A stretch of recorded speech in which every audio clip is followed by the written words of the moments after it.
I believe, on the last show before our holiday break that, why not the Bills? Who is markedly better than the Bills? KC is the only team in the AFC that you can make an argument for because we just watched them win and they have Patrick Mahomes. Other than that, though, talent-wise, are they markedly better than Buffalo? I don't think so. If Kansas City has everybody on their offense playing their A game, then to me, they're the best team in the NFL. But that doesn't always happen. And in the playoffs, we saw it again this weekend. Anything can happen. The Browns beat the Steelers in Pittsburgh. If I told you that was going to happen at the start of the year, let alone the Browns make the playoffs, everybody would have laughed at that. The Steelers, they embarrassed themselves. Hello? But for the Bills, I mean, this is quality, and I don't know who can stop them other than Kansas City. Well, part of Pittsburgh's problem is they need to take every single one of their players, take their cell phones away.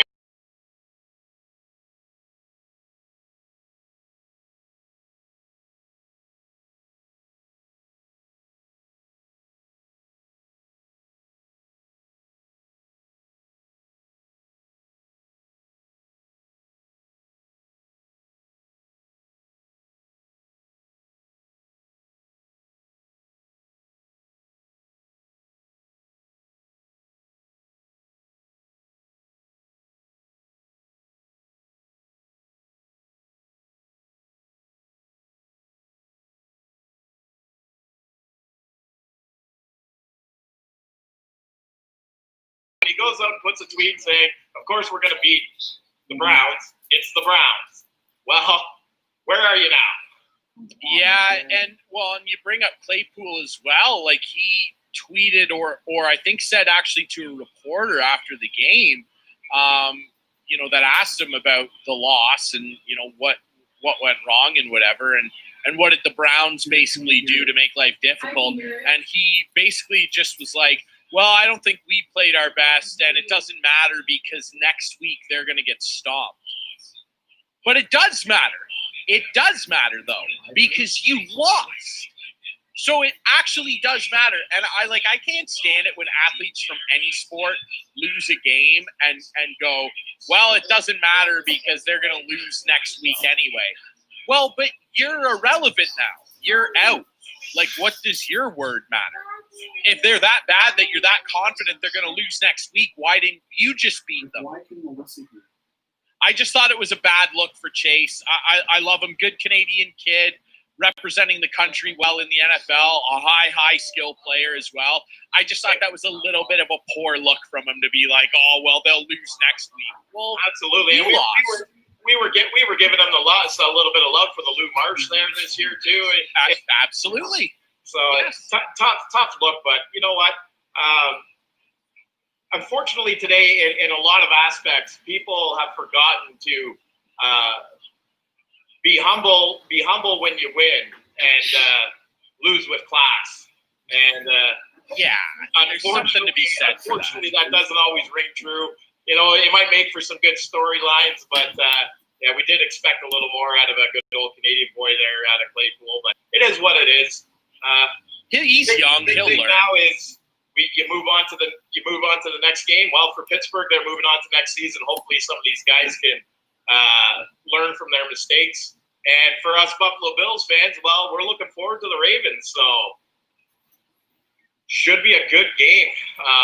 I think so too. And Lamar is going to give them a big test. I mean, the Titans were the only team that ended up letting me down on my bets this weekend. They ruined my parlay, but I had everybody else right. But, Lamar Jackson took the narrative that he couldn't win a playoff game and put a team on his back when it mattered most. And he took that and crumpled it up on a piece of paper and threw that right in the garbage on the weekend because he was sublime.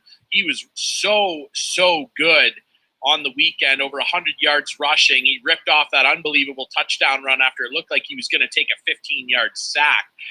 Like, this guy just proved again why he was the MVP last year and why he's one of the most exciting players to watch in pro sports.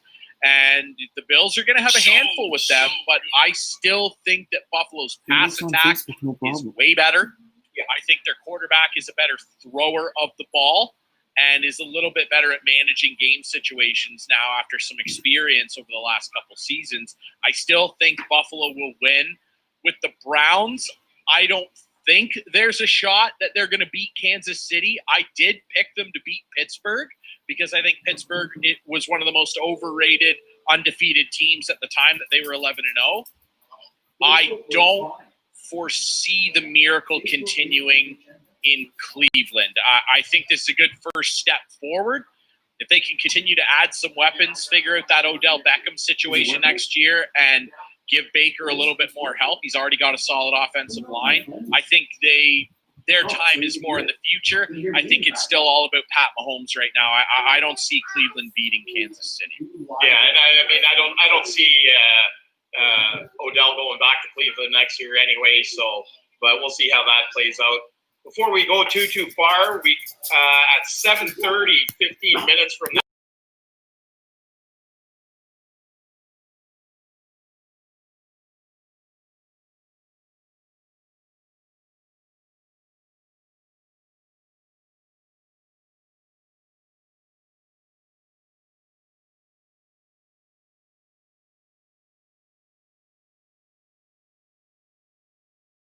Going to be giving one of those beauties away over the next week or two, maybe 3-4 weeks. We're going to run a little contest online, so be sure you stay tuned to my Twitter, my Instagram, the Smokeshow Twitter, Instagram. I'm going to coerce Ryan to post a couple times too. I can do that. If you haven't seen them. Yeah, those things are friggin' sick, man. Like, that thing is so cool. Again, if you guys haven't seen Jason's that he got, check it out. It's all over his social media, like he said. Best seat in the house. Those guys are making quality stuff. And it's just a really unique item. You can stitch whatever you want on there. It's great. They can do anything. They can do make it like NASCAR jackets, NHL, NFL, Major.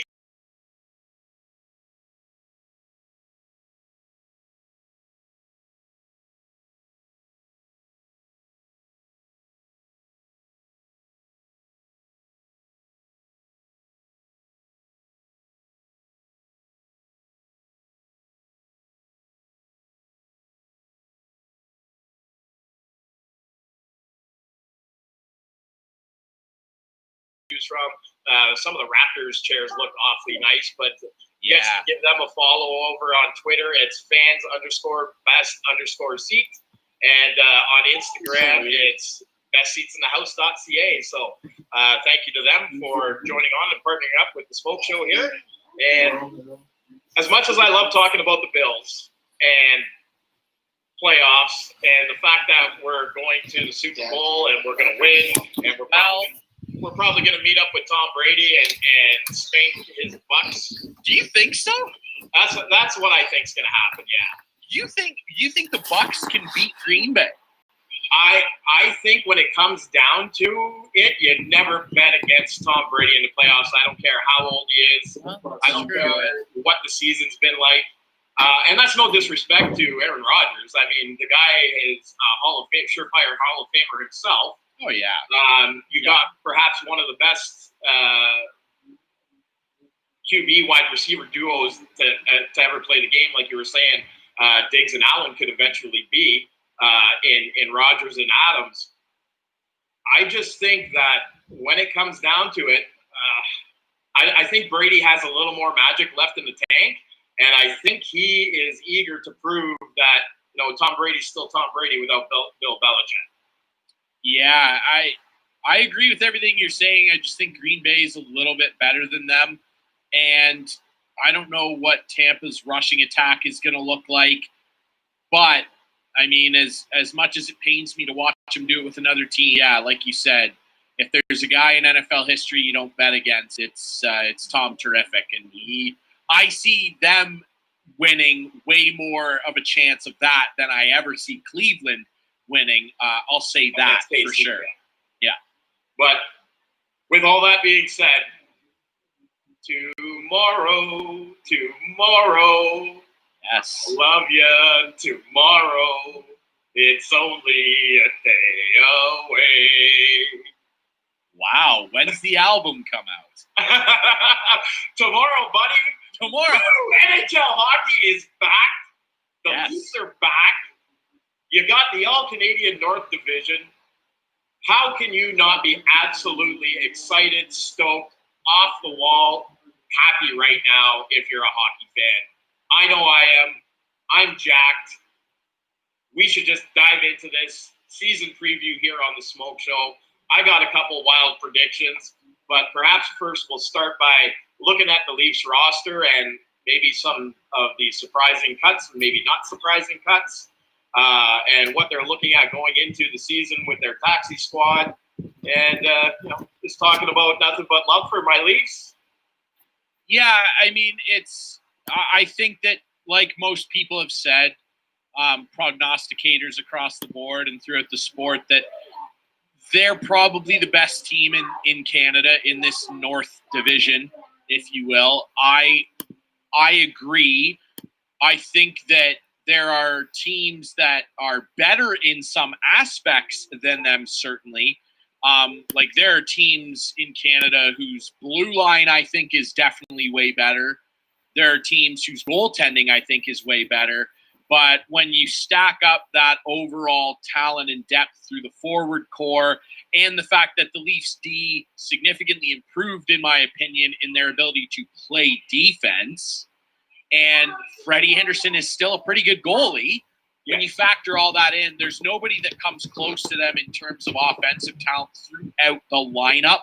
I know about McDavid. I know that Draisaitl's out there. I know about Scheifele. I know about Wheeler and all those guys. But it's that bottom six where you start to really separate the Leafs from everybody else.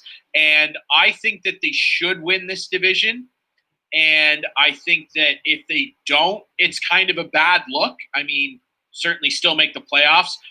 God forbid they don't make the playoffs. Can you imagine the calamity that will ensue if they were not to make the playoffs in a division that they should absolutely win? It will be tough, and it will be tougher than some people even think. There are some people that are like, the Leafs are going to win by 15 points. I don't know about that. I think it's going to be tough, but I think that they squeak out ahead of the Edmonton Oilers. That's my opinion. Absolutely. I mean, to say the Leafs are going to just cakewalk over the North Division, obviously, while I would love to see that, it's not going to happen. You got some very talented teams. I actually think the North Division is going to be far and above the best hockey to watch all season long. You look over to the Central Division. You only got basically the Lightning and Hurricane that are going to, I don't know, I think provide a whole lot of entertainment value. The East, I think is going to be up there too. There's going to be some pretty entertaining games coming out of the East. But when it comes down to overall competitiveness, that North Division is going to be something to watch. There are teams that could surprise. I'm fully expecting to see the Vancouver Canucks actually take a next step. I think they are markedly better than they were last year. No, I think you're going to see some growth and improvement from some guys like Pettersson, Wasser. I guess the biggest question mark there you'd be looking at is which version of Braden Holtby is going to show up. Is it going to be Stanley Cup champion Braden Holtby, or is it going to be the one last year that, looked like he was reserved to the fact that he had lost his job to Samsonov? Yeah, that would be their biggest question for sure. I think Holtby's going to be fine. I think, as a matter of fact, I'm banking on him having a very good season. I think he's going to be great in Vancouver, and he's the type of veteran netminder that fits in perfectly with that group, an up-and-coming group. He's seen this all before. He knows what this type of dynamic is like because he was a part of it himself, and I think that he's the perfect guy to slide into that lineup and mentor Thatcher Demko a little bit, give him a bit of a safety blanket, a la what we saw with Matt Murray and Marc-Andre Fleury a few years ago. I'm not saying the Canucks are going to win back-to-back cups or anything, but I think that it's a really, really good fit. I think that their D core is very good. They're quick. They skate extremely well. And I think that that's going to actually help his game because, if you've watched Holtby over the last number of years, he's one of the best passing goalies in the league. And I think that combined with that great defense led by guys like Quinn Hughes and now former teammate Nate Schmidt, which also will help, I think that he's going to be able to fit in well there. And Vancouver's I think I wouldn't be shocked if Vancouver finished second ahead of Edmonton. I have Edmonton second. I won't be shocked at all if Vancouver finishes second. They have a very quality lineup. Absolutely. Tyler Myers was a very unheralded but sly addition to that team as well. Somebody I've always been a big fan of just for the simple way that he plays the game. He's not gonna light you up with a whole ton of points. Probably this season you can bank on him for maybe 25, 30 points. If you get some power play time and whatnot. But the guy just plays the game the right way, the way you want to see a defenseman play. He's rugged, he's tough to play against, and a great addition in that right as well.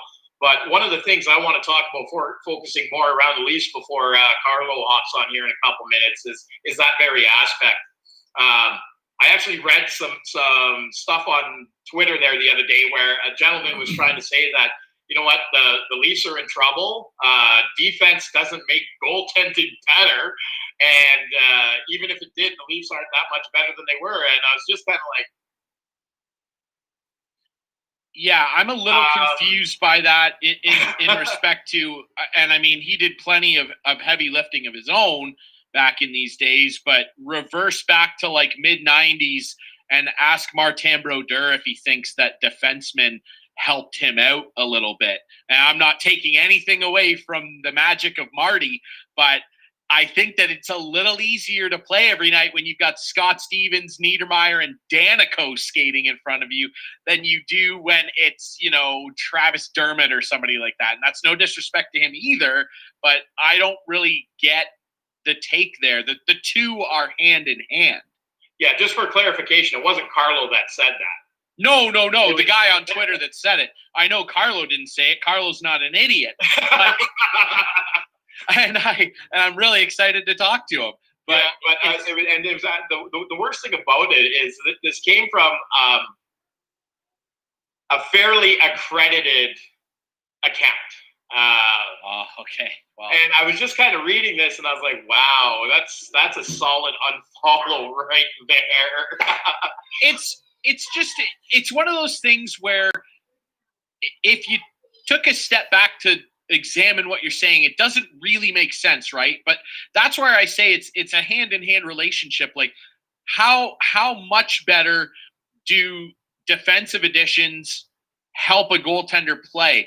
I mean, I'm not a goalie, and I'm not, in this case, Freddie Anderson. You would have to ask him, but I bet you he would tell you that it was a little more comfortable for him, and this was in his younger days, when he went to the Western Conference Final with the Anaheim Ducks with the D-core that was in front of him then, than his early years here in Toronto. I bet you he'd probably tell you he felt a little more comfortable in the net that year. And so obviously, your goaltender still has to play well and be positionally sound and stop the puck at the end of the day. But it's a mental thing. 80% of the game is mental. You hear that all the time.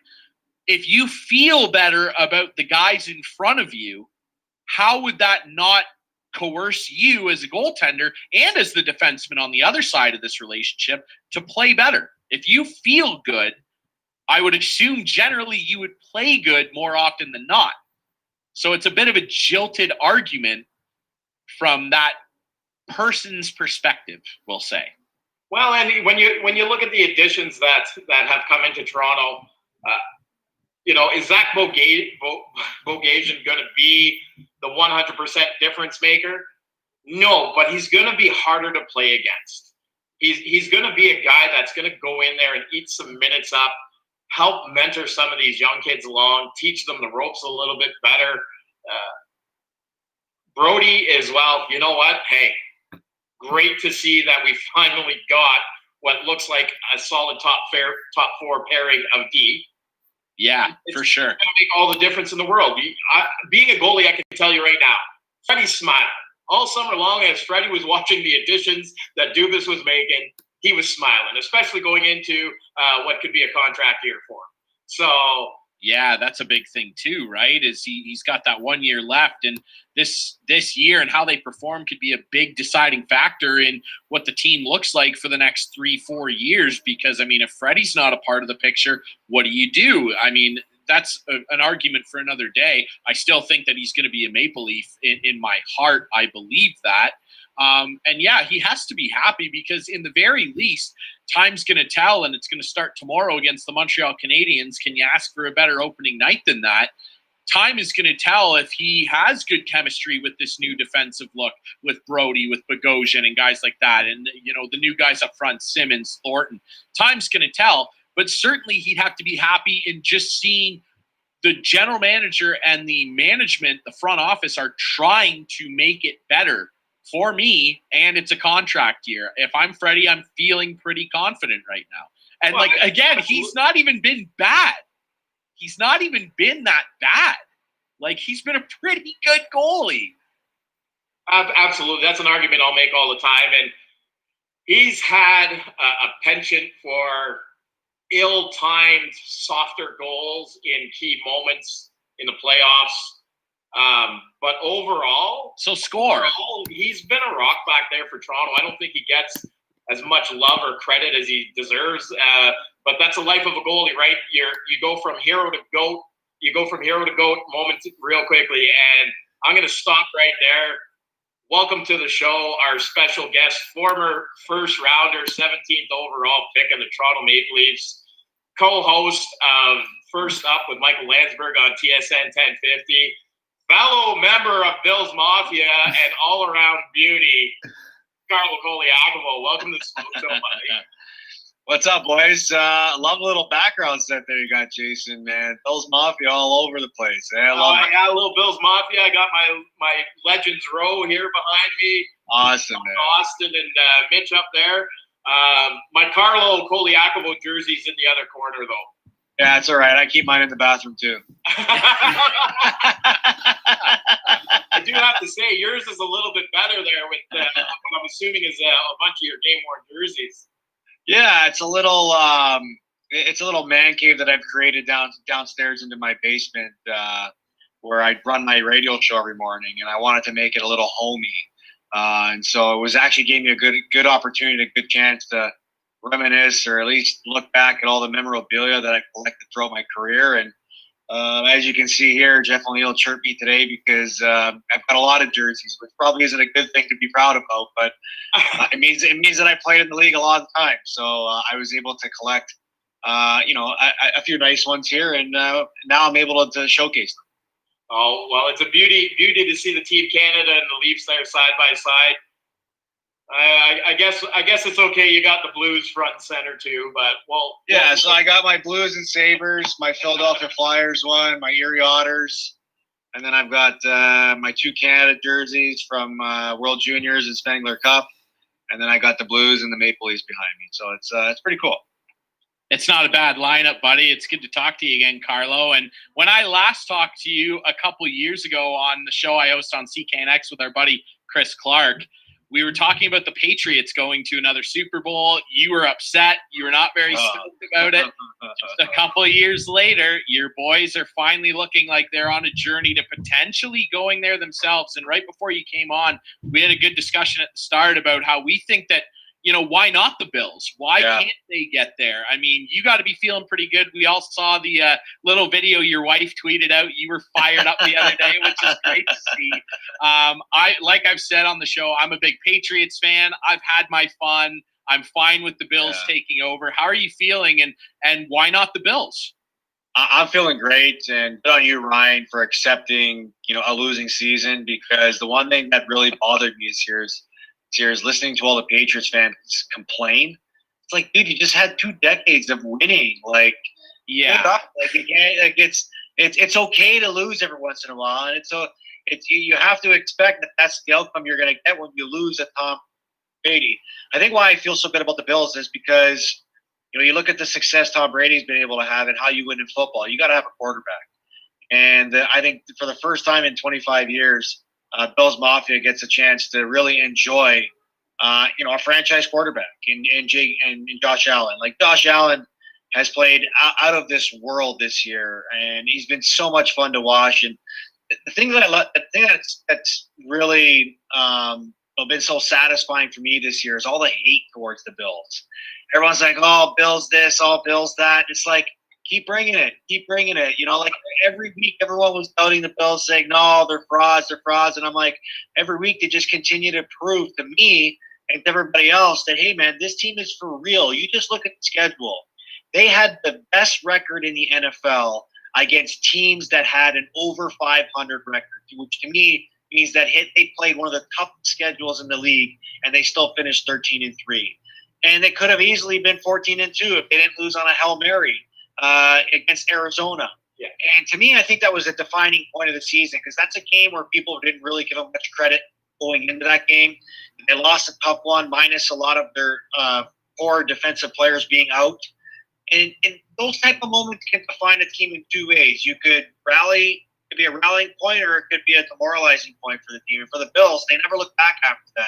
It's almost like Josh Allen refound his game. He continued to roll the same way he started the season. This team's gotten healthy on defense. And I've always said, you look at Kansas City and the favorites they represent in the NFL, not just in the AFC, in the NFL. Everyone's questioning who's the team to beat them. I truly think the Buffalo Bills are the team to beat them, only because, offensively they can play with anybody in the league, and they can keep up with the Chiefs. And defensively, I think they can get one more stop than the Kansas City Chiefs defense. And Kansas City, just look at the way they've played. They've almost reminded me of what the Pittsburgh Steelers, the way they started the season in 11-0 and then going 1-6. It's a different team when you're talking about KC, because they've got that winning mentality, that mojo, but they haven't really blown anybody out of the water, do we? It's almost like they've won because they know that they're good and won because they know how to win. And sometimes that catches up to you come playoff time, where you haven't really faced that adversity, that tough game, that defeats, where you kind of recharge your batteries. And it's almost a good thing. I've been cheering for the Chiefs to continue to win. Win. I don't want you to lose. I don't want you to refocus. Because if the Bills get their chance, I like their chances. But I don't want to look too far ahead. I was hoping the Steelers were going to beat the Browns, because I would have preferred a Steelers matchup for the Bills this round than the Ravens. But ultimately, if you're going to win the Super Bowl or advance as far as you want to advance, you got to beat good teams. This is going to be a great matchup with Baltimore. I don't understand the hype around Baltimore. Yes, they got Lamar Jackson. They found a running game. But just even look at Baltimore's schedule. They haven't beaten any really good teams in the last 7 weeks of the season. So they're going to be tested in this game too. And what I like about this game, which was what was really worrisome in the first game against Indianapolis, everybody loved the Bills in week one. It was like, no, lay off of that.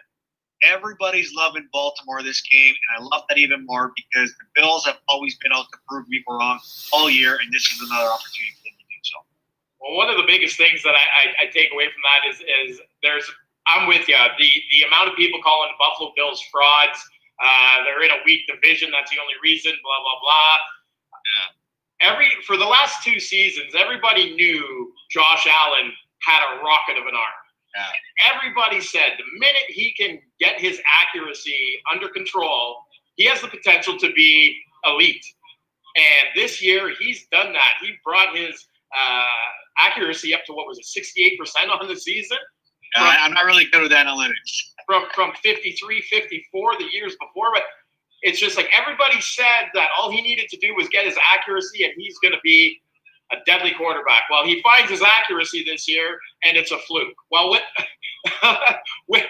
there's always an excuse. Everybody can keep underestimating the Bills. Bills Mafia. It's just going to make it that much sweeter when we're in the dance and they aren't. Yeah, and to go on the whole Josh Allen thing, this was a make or break year for Josh Allen going into his 3rd season. Like you said, the criticism he faced of, can he be that guy? Everybody knows he's got the arm, but can he be accurate? It's amazing when you have a confident go-to target as a young quarterback. I think what the Bills did in the offseason to send a message to their organization, to their players, that they were serious about winning, trading for Stephon Diggs. I mean, that combination has been lethal this year, and it's amazing, when Josh Allen has a guy like that, the confidence it can do for a quarterback, because anytime you're in trouble, you've got a guy you can throw to. I mean, just look at the impact that it had in a negative way to the Houston Texans. You know, Deshaun Watson, led the league in yardage passing, but they won 4 games this year. And why? Because he had no go-to weapon in DeAndre Hopkins anymore, who they traded away, chipped away, and now who knows how that situation can end up in Houston. He's trying to find his way out of there. But, you know, Stephon Diggs coming in, solidifying that wide receiver position, which is something they've wasted a lot of their draft picks. The Bills have wasted a lot of their draft picks on in years prior. Then they bring in Gabriel Davis, who's been a nice rookie. Don Brown takes another step. Cole Beasley has been, you know, is another security blanket in the short yardage game. And then the confidence starts to rise. And he's a guy that's got poise in the pocket. His decision making with the offense is played. And who's kidding who? We've seen record numbers this year, and a lot of it is because there's been no fans in the stands. And maybe this was the best thing to happen to Josh Allen because he didn't have to, you know, face all those critics judging his whole game. And now this is something he can continue to build on because he's done it before. Yeah, I certainly agree. And I mean, the thing, again, you know, from the Patriots' perspective, watching Brady all those years, like he's almost the opposite of Brady, where Brady never had a big gun of an arm, but he was always very accurate with his throws. He developed the deep game later with, you know, Randy Moss and the like. That wasn't part of his repertoire. I mean, he threw more short and outs than any quarterback I've ever seen in my life his first 6 or 7 years, and they won 3 Super Bowls. Josh Allen was the guy that came in with the big arm, and now he's really figured it out, like you said, Jason. And the biggest thing that I like about him is that he doesn't get flustered. And he's one of those young quarterbacks in the league right now that is able to actually check down off his first option really well. I find that there are guys out there, Baker Mayfield does it a ton. He's still got a long way to go in this. Kyler Murray even gets stuck. If DeAndre Hopkins isn't open, he's lost sometimes. At least he can run out of his problems sometimes. And you know what? Lamar Jackson has a bit of a problem with this too. Josh Allen, in my opinion, is one of the best young quarterbacks in the game at checking off his first option and finding another guy open, whether it's Brown, Beasley, a running back on a quick out. He never gets flustered. And the biggest thing too, and it's so underrated when people talk about quarterbacking in this league, he's got a good offensive line. It doesn't matter if you're the biggest bomb thrower and you can throw 80 yards. If you don't have the time to do it, it really doesn't matter. And Buffalo's figured that out. They absolutely have. And you talk about what Brady had and what he developed and his success. It's about building a game plan and a system around what your quarterback can do. And Brian Dable has been able to figure that out with Josh Allen, what his strengths and weaknesses are. And there hasn't been many weaknesses. I think having a steady running game with Singletary and, you know, breakout rookie Moss, who unfortunately suffered an injury, has also allowed Josh Allen to be great in the play action game. And, you know, the one thing that worries me about Josh Allen, you see that he's been able to mature a little bit with it, is they've created plays where run hasn't been the first option for him. It's always been, you know, see what options you have throwing the ball and then use your other skill set, which is running the ball. And he's really, really good at it as your second option. Because the last thing you want to see is him taking big hits and, you know, finding himself in awkward falls where he's trying to push guys off, but they're leaning on him, and next thing you know, they're rolling an ankle or a knee, which has happened sometimes this year. And you kind of you're tightening up because you're like, oh no, Josh, you got to throw the ball, you got to get rid of it. That's part of the maturity process. Winning environments breed confidence, and that's what this has done for Josh Allen and this group with the Buffalo Bills. I'm glad that Governor Cuomo has at least explored the idea of letting Bills Mafia come in small capacities to the playoffs games. But I still wish, and you talk about the year that it's been in the NFL, imagine he was doing this in a normal season in front of 60+ thousand crazy Bills Mafia fans. Oh, it'd be insane. And like that's what I'm most looking forward to in the coming seasons, because what Josh Allen does is it gives you optimism for at least the next 10 years of having sustained success in this organization that has, you know, been through so many seasons of heartbreak.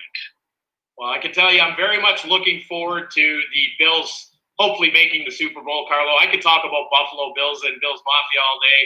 And, I got to tell you though, if the Bills make the playoffs, I was actually talking to a colleague of yours, Tessa Bonham, the other day with her lovely husband Eddie, and she challenged me on her little live segment there that she was doing on Instagram that if mixed drinks make the Super Bowl, she needs to see Dark Guy go through a table. So I've gone through tables for like exhibition games, so the Super Bowl is a no-brainer. Stack them up, eh? And we'll go 3 tables. Yeah. Well, I told her I'd have to step my game up or something and do like 2 tables off like the 2nd story balcony of my house here or something. Yeah, no kidding. No kidding. But anyway, as much as I love to keep talking Bills, it's better than Christmas Eve. It's better than New Year's Eve. It's NHL Eve. Tomorrow, NHL is back. And I know we're excited, Carlo. I'm sure you're feeling the same way.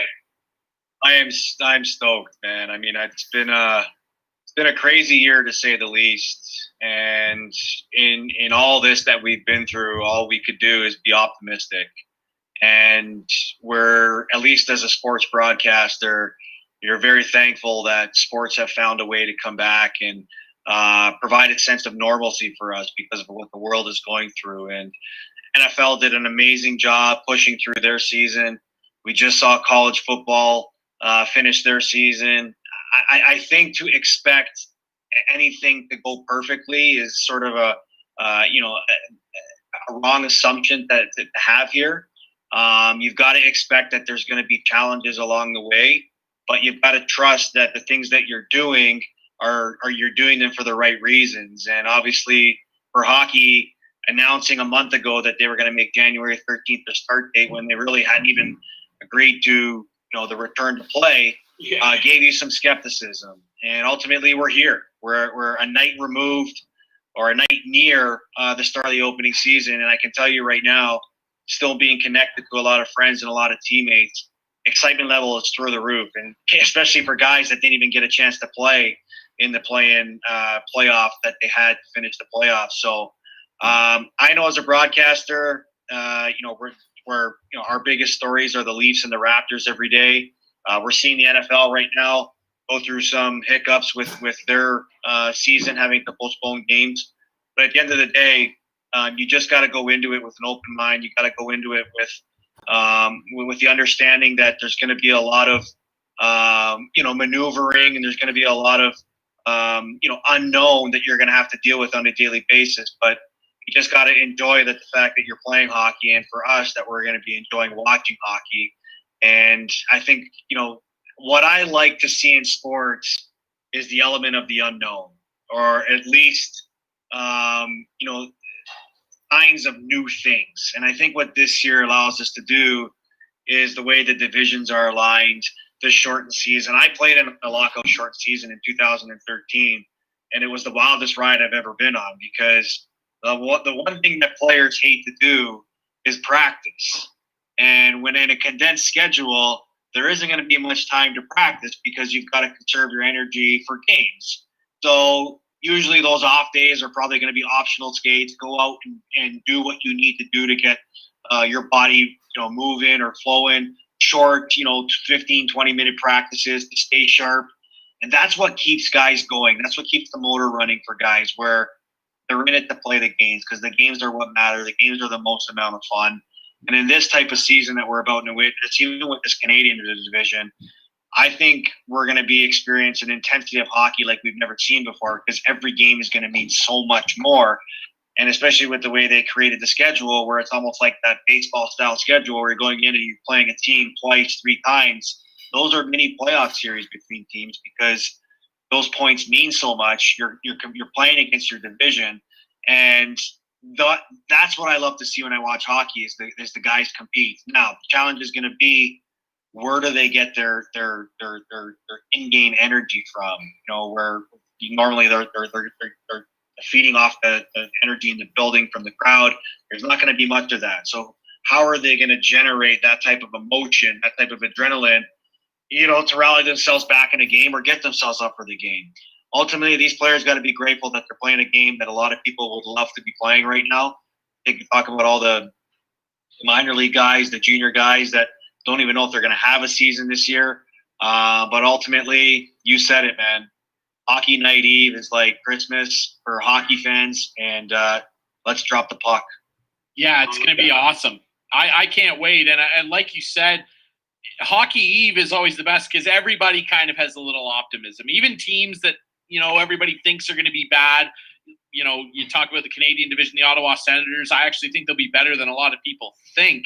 I still think they'll finish last. But interesting you mentioned, the challenges of not being able to feed off the crowd. We just talked about Josh Allen and how he was able to kind of maybe focus a little more and not have the pressure of the crowd on him sometimes at home in Buffalo. Do you actually think that because of what happened last year, not getting into the playoffs, and all the weight of expectations and a pretty noisy offseason among the fan base and ownership, lots of changes, new additions to the Maple Leafs.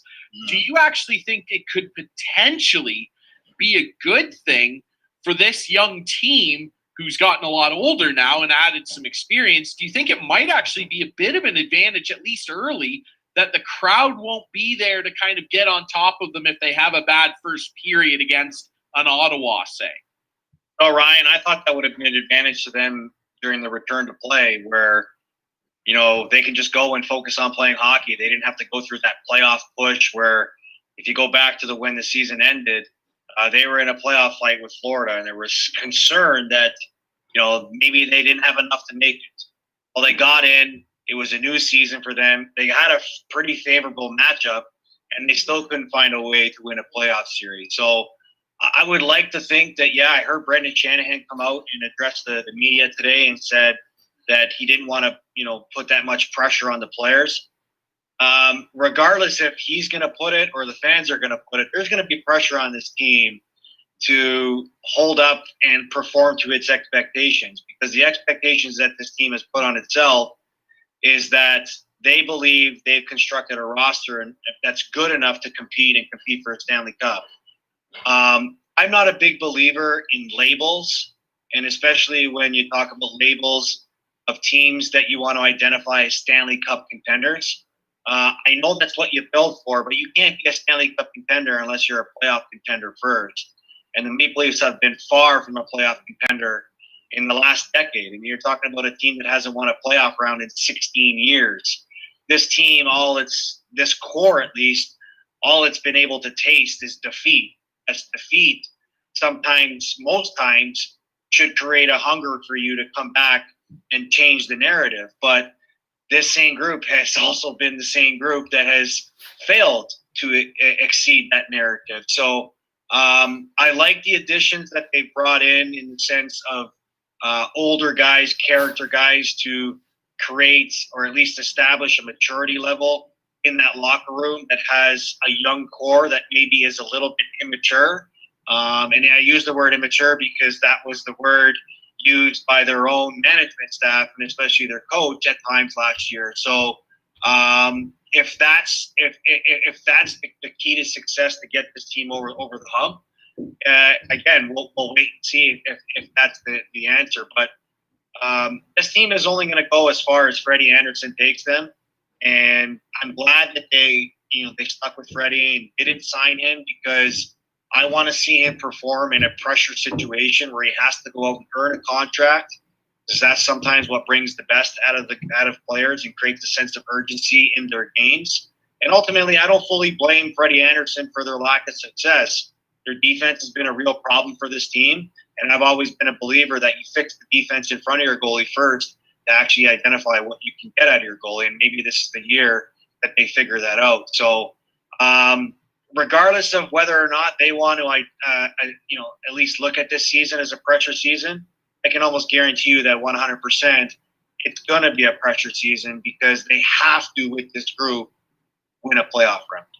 Well, Carlo, you were talking about bringing in a lot of the extra experience and whatnot as far as Joe Thornton, Simmons, Bogasian, absolutely all moves that have been torn apart and criticized or complimented all over social media, all over sports media.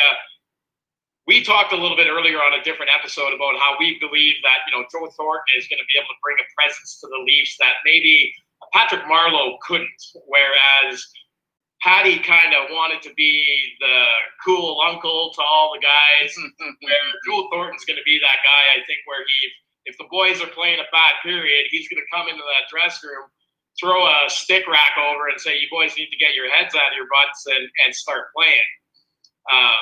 Who do you think, in your opinion, of what the Leafs have brought in is perhaps going to have the biggest impact? Is it going to be one of the vets? Is it going to be maybe Brody on the back end? Or do you even see maybe somebody like a Robertson stepping up and being an unsung hero for the Leafs this year? I think it has to be TJ Brody, because he was the big guy that they brought in that's hopefully going to fix the defense and going to be the solution to Morgan Rielly. And Morgan Rielly doesn't need help. Morgan Rielly just needs a consistent partner to play with. And we saw him have his Norris Trophy year when he scored 20 goals and recorded 70 points, playing alongside Ron Hainsey, because he was able to play alongside him all season. And that's the most important thing for a top defenseman, having a relationship with his partner and having a trust factor. And, for the Maple Leafs, TJ Brody has to be that guy, because that's why they brought him in. Now, if he's not that guy, then we're just regurgitating the same problem on defense that this team has faced over the last few seasons. Are they good enough? Are they deep enough? I think they're definitely deep enough. I think they've done a good job adding depth players, and it allows you to create higher sense of urgency on that blue line, where you're holding guys accountable with their play. Because ultimately, that's how I think you get the best out of your team, is when you have guys that are not playing, pushing your guys that are playing to be at their best. And I think that's what we have to compliment the Leafs are doing here. In regards to, biggest impact on forward, I think right now, with the way the lines are constructed, it has to be Joe Thornton, because Joe Thornton is playing on a line with Austin Matthews and Mitch Marner, and he has to be – I don't think he's going to be counted on to be the guy leading this team, but he has to be the guy carrying this team, with his veteran presence, with his professionalism, with his approach to the game, and sort of have that feed off to these younger players so they understand the importance of, carrying a big role and leading a team to the success that the organization expects from them. That's what Joe Thornton has done his whole career. He's mastered it, and that's why he's been able to settle into a different role on any team that he's played on. And ultimately, the depth of this team has to be a lot better. I think it failed them in the playoffs. And evidence is going back to Game 5, where Sheldon Keefe thought it was best to throw all his eggs in one basket and load up that top line. Well, you created an easy matchup for the Columbus Blue Jackets in that series, because what did they do? They lined up their best deep pairing with Werenski and Jones against that line, and they made life difficult for those guys. And ultimately, it was the depth of the team that couldn't manufacture any offense to help, win a close game for this team. So that's something that, Kyle Dubas has definitely changed his philosophy with the players that he's brought in. I think he's recognized the importance of older veteran character guys that come in and play certain roles. Because clearly the way this team was built in the past, where they had four lines of mostly guys playing the exact same way, wasn't cutting it and wasn't allowing them to envision the success that they had hoped. So those are the two players that I think can be impactful with the new guys. But obviously, like I said before, the most impactful player has to be Freddie Anderson. I agree. And Freddie, I agree with what you said earlier. I don't think he's been the core of their problems at all. Does he let in an ill-timed goal sometimes, like we were talking about earlier, Jason? Sure. Martin Brodeur let in ill-timed goals. Patrick Waugh let in ill-timed goals. Their teams found a way to win. And I'm interested in your thoughts on the core of this team, Carlo, because, I mean, you've watched these guys intensely. You cover the team. You talk about them every darn day. And why wouldn't you? It's never been more fun to talk about the Maple Leafs in my lifetime anyway. They have so many fun players to watch. But I often hearken back, and, I mean, I'm sure you noticed the Capitals hat on my head. I'm fired up for their season. I watched my favorite team stumble and fall on their face for a decade before they finally figured it out and won Ovi a Cup, which was great. It was great to see. How much of this falls directly on those star guys? Because, I mean, you can talk about all the new additions that you want, but your team's only going to go as far as, like you said, your goalie and your star guys. If your stars aren't firing, it's really not going to matter. How much of this falls on guys like Matthews and a guy who's gotten a lot of criticism over this offseason, this long offseason, Mitch Marner? How much of it falls on them to really step up and play a bit of a different way in the playoffs in certain situations? Because it's fun to dangle around the Ottawa Senators and get 5 points and go upstairs on a bad team and score a lot.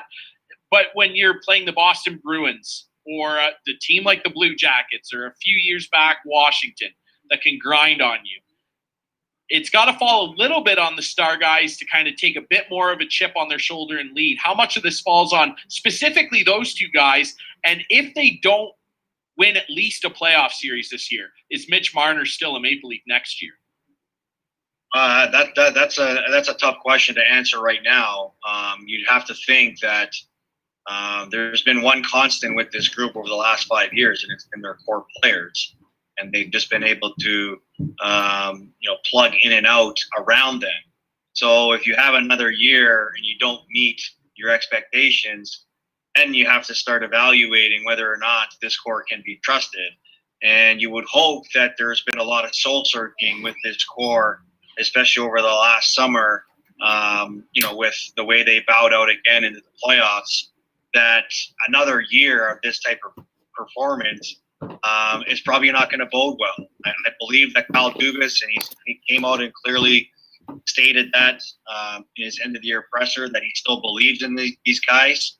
But ultimately, there's got to be a point that comes when talk is cheap, and it's all about it's a results oriented business, and when you don't get the results you want, there's changes that come with that, and I think the players accept that, and they accept that every year. So people ask me how I feel about this team, and I'm cautiously optimistic about them, because as much as I want to buy into the hype of them being the favorites, of them, being the team that can take that next step this year, I've been there before with this team, and I've been let down by these same group of players. So I'm not going to get too high on this group until they go out and show me that they've changed.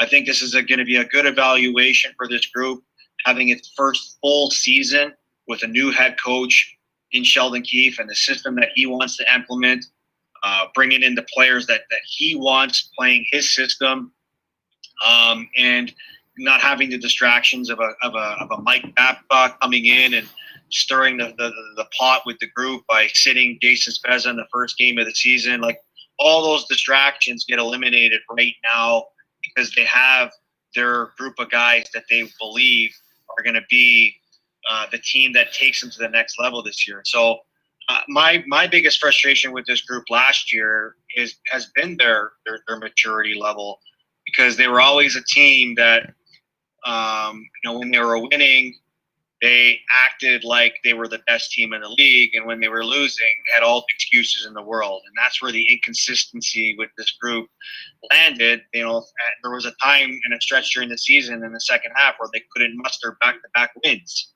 You don't win in the playoffs unless you can do that. So ultimately, anything that I say or anybody else says to criticize this team, or even to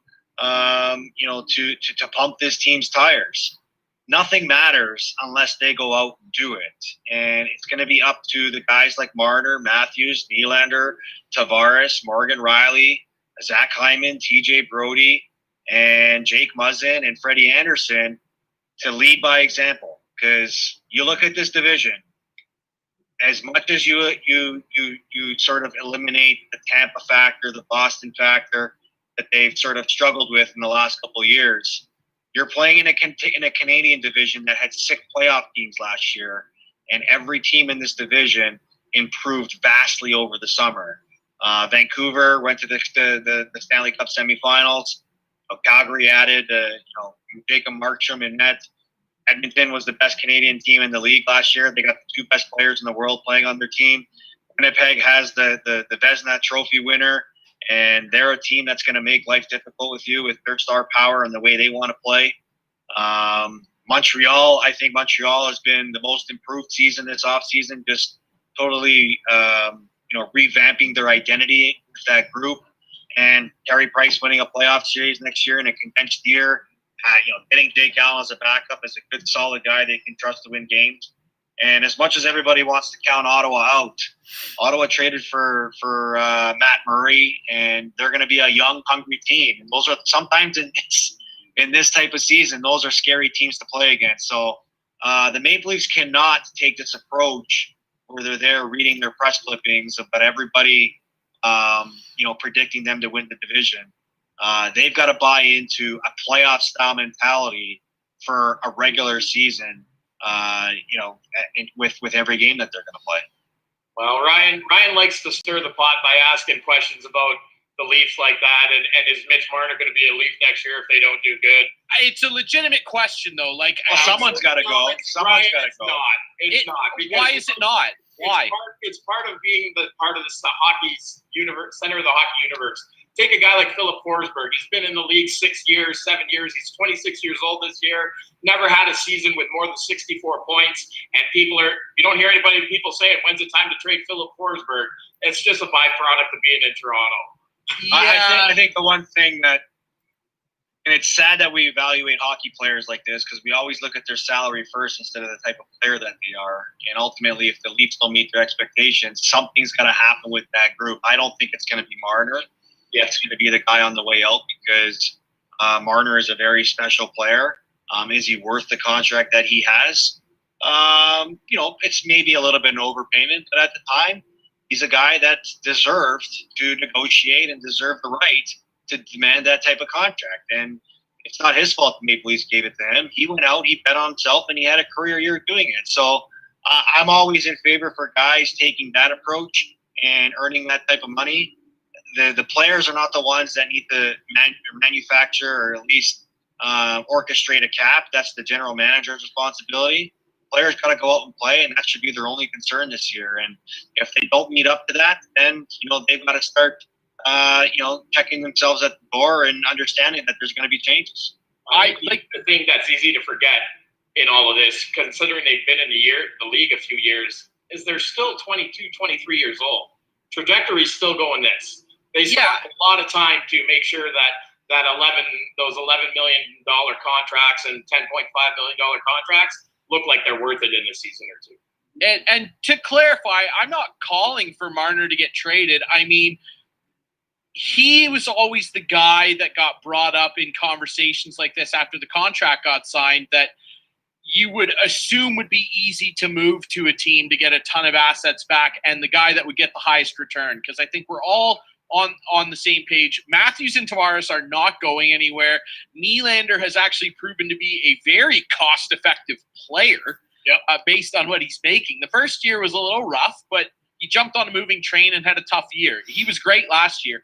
Marner's always the guy that gets brought up as the guy, that's like, oh, well, you could get the most for him. He's a good player. I don't think that they should trade him personally, even if they do fail, because I'm really glad that fans aren't general managers of teams, and that's me included in all those years in Washington when they lost. I'm really glad that Brian McClellan and before him George McPhee didn't trade Nicholas Backstrom, didn't trade Yevgeny Kuznetsov, didn't trade John Carlson because of constant failure. Like, let's be honest. I mean, the Leaf fans, you're in the early part. Like, I know. I think what people forget is the year before the Washington Capitals traded or won the Cup, there were talks about trading Alexander Ovechkin. Oh yeah, which is a joke.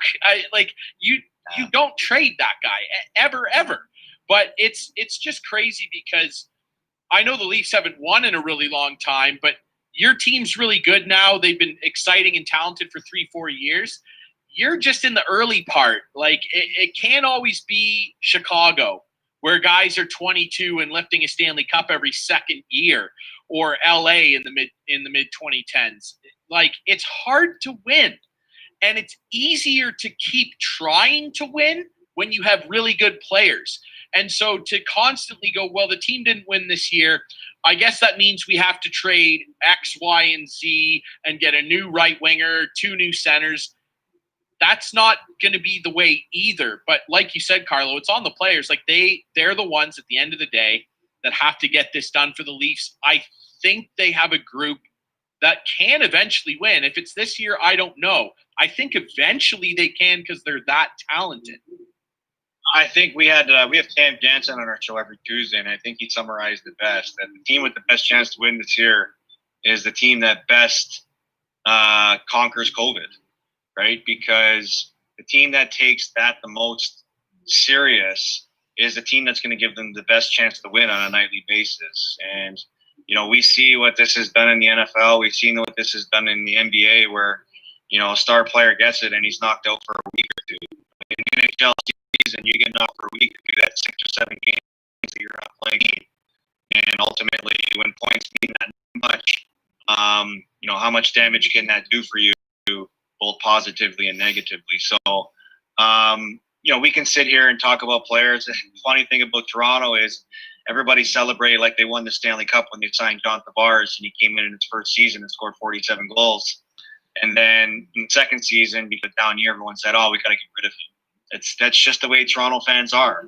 They're emotional because they've seen this team fail so many years that they just want to see a team take that next step. And there's so much to like about this team that when they don't win, it hurts even more. It pisses people off even more because people watch the games, people see or they don't see the emotion that they should be playing with, that teams of the past that had playoff success played with and left the mark in the city. Well, Carlo, I definitely want to thank you for your time tonight. You've had such great insight, as you always do. Everybody, unless you've been living under a rock for the last year and a bit, Carlo, you can catch him Monday to Friday, 6 a.m. till 10 a.m. First up, co-host with Michael Landsberg. The best morning show on radio. Forget Sports Radio. It's the best landslide show on radio. Be sure to check it out. Carlo, I thank you so much for your time. I really appreciate it, bottom of my heart. Love you, brother. And one more thing before you go, I want to hear it. Stanley Cup prediction for this short season. I like the Vegas Golden Knights. I think they've really solidified their goaltending position with Robin Lehner. They've created a nice tandem there. Marc-Andre Fleury. I think they won the offseason by addressing one of their only weaknesses that they had, and was their defense, and bringing in Alex Pietrangelo. They're a team that's really well coached. They're playing in a division that has Colorado in it, but it's a division that they could easily find themselves in the top end of it. And, that's a team that's tasted, they've been there so close in the last couple of years that they're just waiting for that opportunity to get to that next level. And I think this is their year. Well, I take back everything nice I just said about Carlo Colaiacovo. Oh, relax. I still think it's going to be my personal prediction, Leafs versus Avalanche, with the Leafs winning in 7. But again, Carlo. You're such a homer, man. You're such a homer. If I wasn't, I wouldn't have all this Leafs gear and a couple beauty Colaiacovo cards and jerseys around. So, hey, listen, if the Leafs win, we all win, because the better they do, the better our jobs are. So I'm cheering for them. Don't get me wrong. I mean, I don't want to sound like negative Nancy here, but I've seen this story written many, many times, and I just don't want to jump to conclusion too quick, because there's still a lot this team has to prove before they can get to that level. Agreed. Yeah. The next time I see you, I'm going to fanboy you and get you to sign one of my jerseys, though, right? Absolutely, man, for sure. Be happy to. The value might go down. No. The host of the best morning show in Toronto, in the world, folks. I'm going to get you a first up jersey. Oh, yes. I'd gladly wear that. I would wear that all the time. Thank you, guys. Thank you. Thank you so much, buddy. I appreciate it, and we'll talk to you very soon. All right, Jason, I got one thing to say to you, buddy. Get the tables. Yeah, All right, boys. Take care. Cheers, Carlo. Carlo Colaiacovo, absolute beauty of a guest. Apologize to him if he's still listening there. We went a little bit over than we said we'd keep him, but he played right along, so that was fantastic. Yeah, good news for sure. He obviously was enjoying the chat, and I mean, he's just such a fun guy. And again, yeah, especially if you're a Leafs fan, with the amount of coverage that they demand in Toronto, if you're not listening to First Up in the mornings with Carlo and Landsberg, man, it's just such a fun show. It's exactly what a sports show should be, what we believe this show is, which is why great guys like Carlo come on here with us on the Smoke Show. It's just such a fun listen, and they're just great to listen to. They've got great chemistry, and I mean, you can see it there, just the way Carlo is with people. He's just such a great dude and always loves to chat sports, and he's a gracious guy about it. Absolutely. And honestly, as a somewhat rookie in this business, I always struggle with that because Carlo, I told him I'd only keep him for a half an hour. We'd only take up that much of his time, and he seemed so much like he was into that conversation. I didn't want to rush him off, but I also don't want to keep him longer. It's like I got like 5 more questions I want to ask you. We could probably go till 9:30, but well, and the great thing about that is that you just play off the guest's energy, right? And I mean, he was giving long, well thought out answers. He had a lot to say on all the different points we brought up, and that's basically what you do, right? I mean, you're in trouble when a guy's like, all right, I gotta go, see ya. I mean, he was perfect. And we haven't had one of those yet. No, we haven't, which is good. But he's just the best dude, and you should definitely check out First Up Monday to Friday, 6 to 10. 100%. So I gotta tease a little bit. Speaking of great guests, we got another one lined up for next week. Absolute beauty of a guest. Beauty of a guest. Needs no introduction, but Steve Dangle. Oh boy, yeah. You thought Carlo was passionate. Next week, that's going to be a lot of fun. Turn your volume down. Well, you might have to do that for me sometimes throughout the year too, because I get fairly excited. But yeah, we got Steve Dangle joining us on the Smoke Show next week. That's going to be absolutely amazing. Looking forward to it. Somebody I've gotten to know over the last couple of years. We've had a couple nights that we probably won't talk about on the podcast. Having some beverages down in Toronto after some Leafs games. We've had some fun. He's a great dude, and looking forward to that.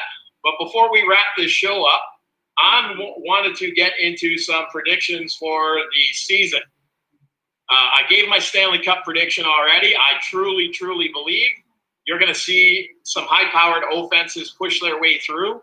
It's going to be, in my opinion, Avalanche versus Leafs Stanley Cup final. But let's back it up a little bit. Ryan Drury, who do you got coming out of the North Division? I still believe the Leafs will win the division, and I believe they'll be the team that ends up coming out of the division as well, playoff-wise.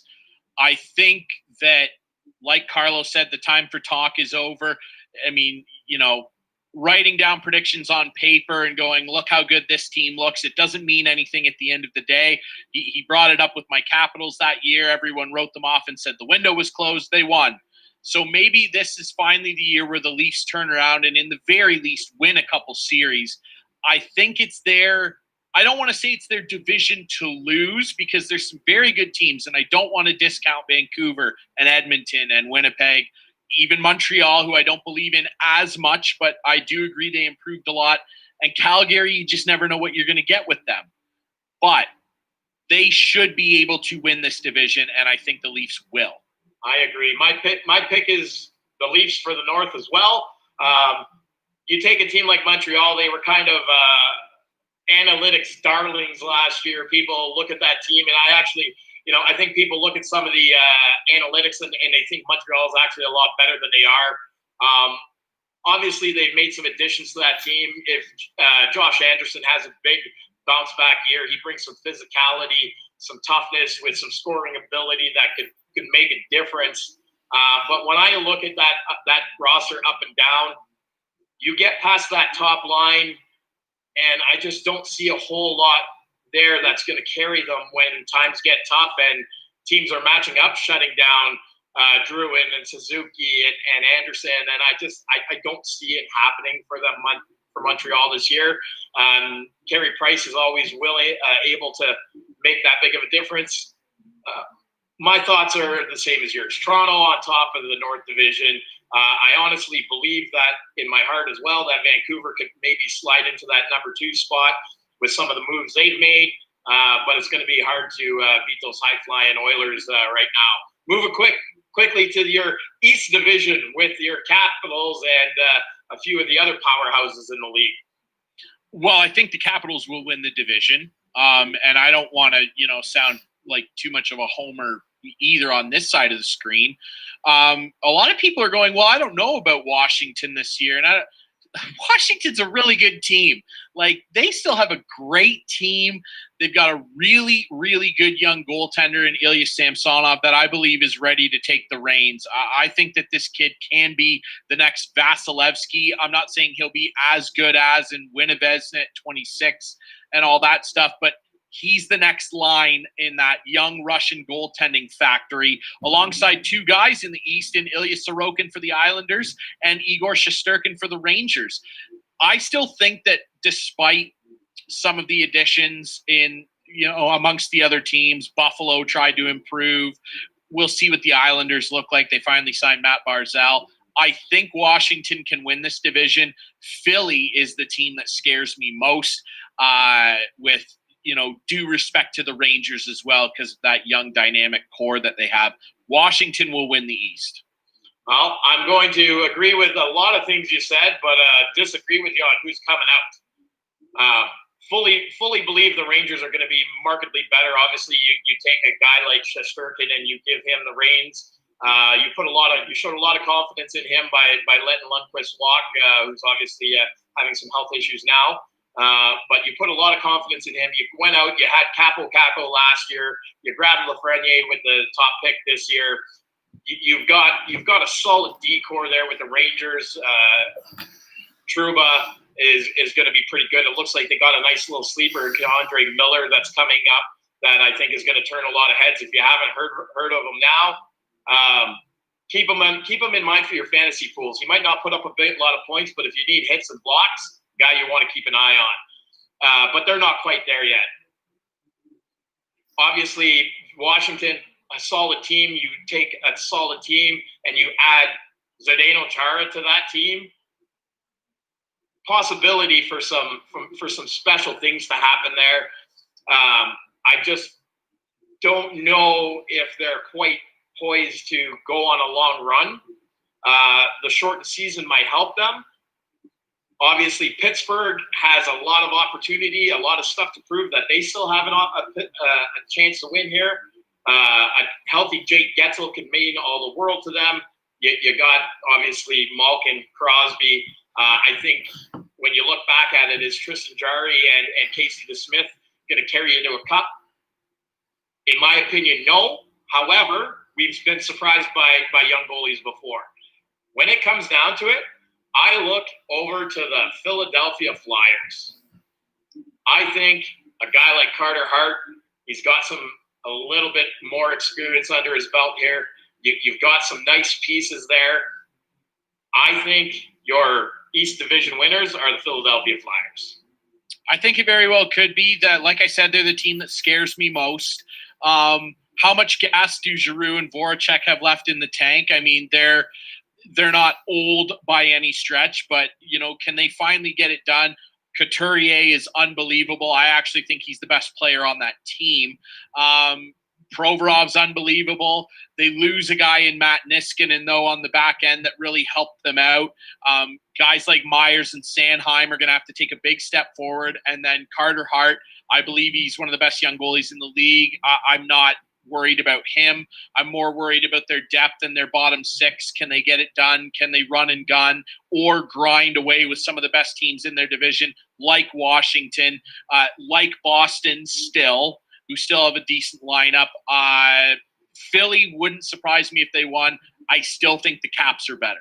Yeah, and one of the names I think you left out in that for Philadelphia, and I the way I see it is it's his team now is Travis Konechny, who for all intents and purposes should be a Toronto Maple Leaf right now. We have the pick.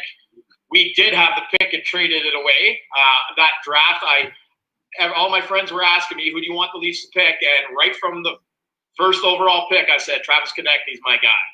And as the draft went on, and he was still there, and he was slipping, and he was available when we took that pick. I've only been angrier once than that in my Leafs fandom, and that was the collapse of the Boston Bruins. But I think he gets overlooked. You got a guy like Morgan who's going to come up, and I think he's going to start to make a difference this year. I just like them. Not to go too long on that. Central Division, this would be a quick and easy one. You got basically two teams to pick from. Yeah, I'm going to agree with Carlo. I don't know that they make it all the way to the Cup, but I like Vegas. I just think that they have a more well-rounded team than Colorado, despite that big top line. Nate McKinnon. I look at Colorado's goaltending, and I raise an eyebrow every time I look at it on a piece of paper. And paper, like I said, only means so much. I love Phil Grubauer. He was a big part of our Stanley Cup win, but he was not the guy that got it done ultimately at the end of the day. And Barry Trotz gave him a chance, and he faltered mightily. I don't know that Colorado's got a goaltender that can get them over the hump ultimately. And for that reason alone, I like Vegas. I said West there, didn't I?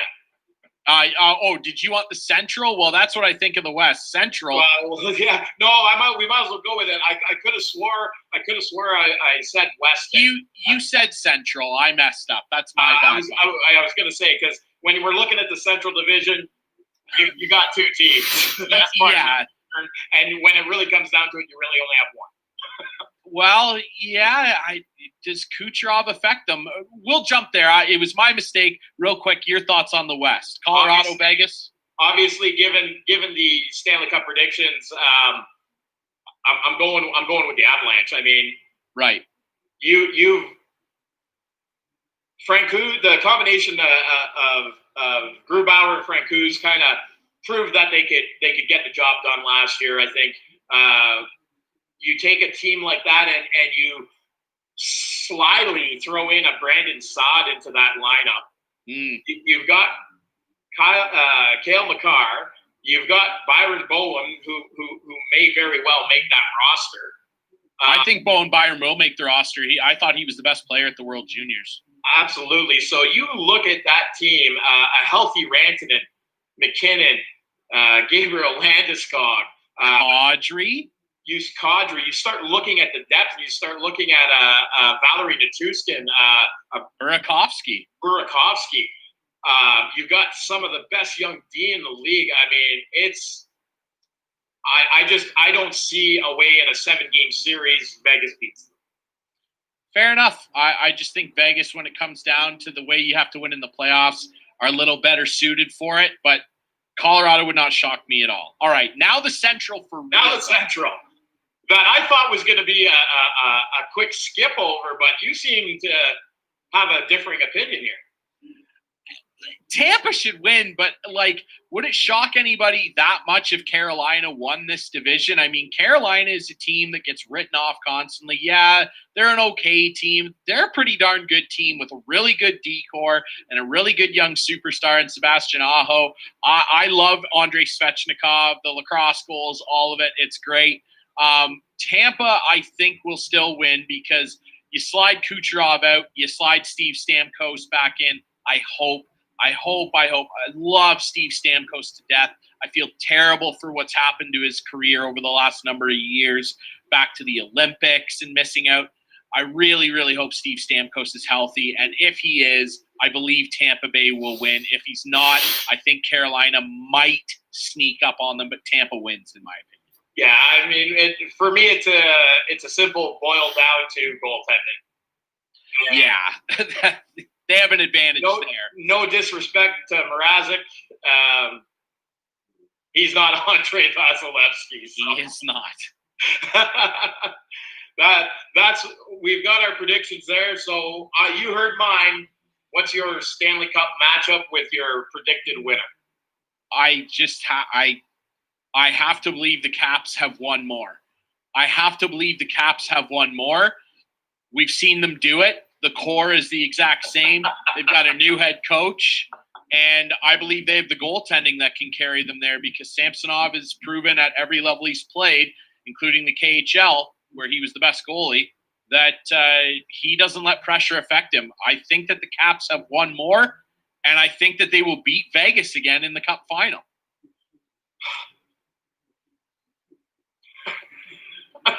No response. I mean, hey, it sounds like I'm being a homer. I genuinely actually believe that they will win the Stanley Cup. I think that they have the team to do it. Ovi is hungry. He wants one more. Listen, if I hadn't already multiple times said the Leafs were winning the Cup, I would have been all over you about being a homer. I think you're right. I think the Caps aren't quite finished yet. Do they win the Cup this year? Well, obviously, I don't think so. I already said the Leafs, but I'll let you slide with that. I have to believe they've got one more. I think Chara joining up brings a whole other element. I'm upset about what happened with Lundqvist. I was so excited for him to be a Capital. Obviously, best wishes to Hank. But I think Chara coming in, feeling almost borderline disrespected by Boston management and playing in the same division as them, I think that adds just that extra little X factor of spice into the Caps locker room where they see how bad Big Z wants to take a chunk out of the league again. And they go to war with this guy. And him and Ovi on the same team, I like it. I like it a lot. I think they can do it, and I think Kuznetsov's going to have a giant year finally. Well, I hate to break it to you, but when the Leafs meet up with Washington and Simmons starts knocking Chara around. Knocking Chara around. Yeah, okay. He can knock Chara around while Ovechkin eats Freddie Anderson alive like he has all career. Oh, well, you know what? There you got to have it, folks. We had Carlo Colaiacovo on. We talked Bills Mafia. Dark Guy's going through a table in the near future. It's tomorrow. The NHL season, what we've all needed as sports fans, hockey fans, to help usher us through these most challenging and unique times. The time's upon us tomorrow. Let's do it. Absolutely stoked. Ryan, another great show, buddy. Love having you as my co-host here. Looking forward to next week when we're actually talking about some games. Can't wait, buddy. It's going to be great. Happy New Year. We're back. This time next week, we'll be talking about the Leafs being undefeated, hopefully, through the first week of the season. I hope so, too. I don't want to hear the noise. We got Steve Dangle coming on. Huge thank you to our producer tonight, Tyler Fines, who filled in for Matt. He did a great job, despite the little hiccup at the front. Huge thank you to Dry County Band, who provides us our opening music. Huge thank you, obviously, to, once again, Best Seats in the House. Yes. Giving one of these beauties away. Follow them at fans_best_seat on Twitter and at bestseatinthehouse.ca on Instagram. And lastly, thank you to the FHN Network for, having the Smoke Show on their network. Yes, sir.